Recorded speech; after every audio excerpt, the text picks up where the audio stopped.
काय म्हणतात आता ऍक्टर व्हा म्हणून. तर मला मी मगाशी जे म्हटलं ना की आता फिरोजबाई कोणतं म्हटलं नगरसेवक होणार, मी म्हटलं आमदारच होणार. किंवा बरोबर आयडिया करतोय की मी ऍक्टर झालो की इथली जागा मोकळी माझं काम दुसरीकडे कुठं जर काढायचं की इथलं मोकळं होतं. मग मला ते माहिती आहे, मी काय कुठं जात नाही काळजी करतो.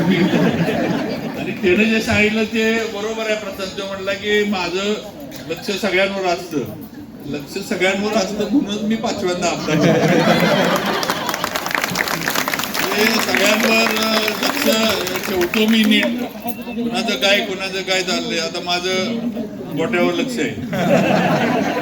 आता पुढचं निरंजनचं झाला विषय, आता निरंजन मार्गी लागलाय. आता इकडं लक्ष सगळ्यांनी द्यायचंय.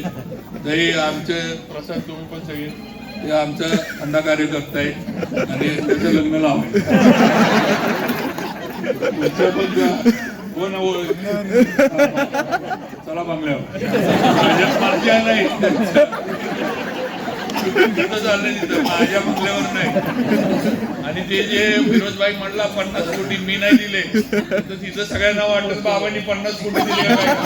मी नाही दिले, आपल्याकडे काय एवढा पैसा नाही.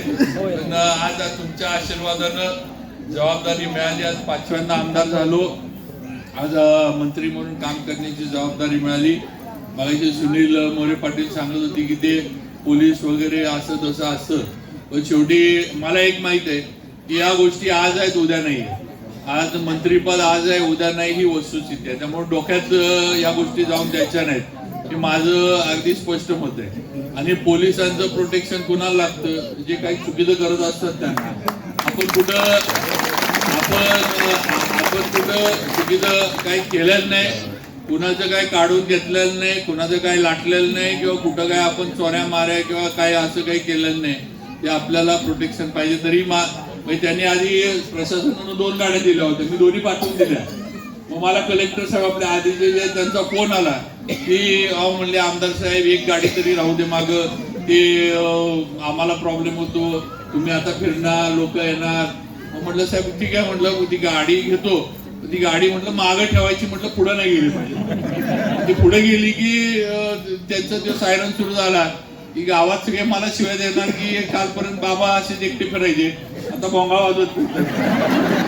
अजिबात पुढं गाडी नाही, माझ्या मागं गाडी ठेवतो. म्हटलं तुम्ही म्हणताय म्हणून एक गाडी ठेवतो, पण म्हटलं गावामध्ये कुठेही सायरन वाजवायचा नाही. हे त्यांना आल्या पोलिसांना सूचना दिल्या की अजिबात साताऱ्यामध्ये आणि माझ्या ह्या सगळ्या ह्याच्यामध्ये कुठेही गाडीचा सायरन लावायचा नाही आणि कुठेही लोकांना त्रास.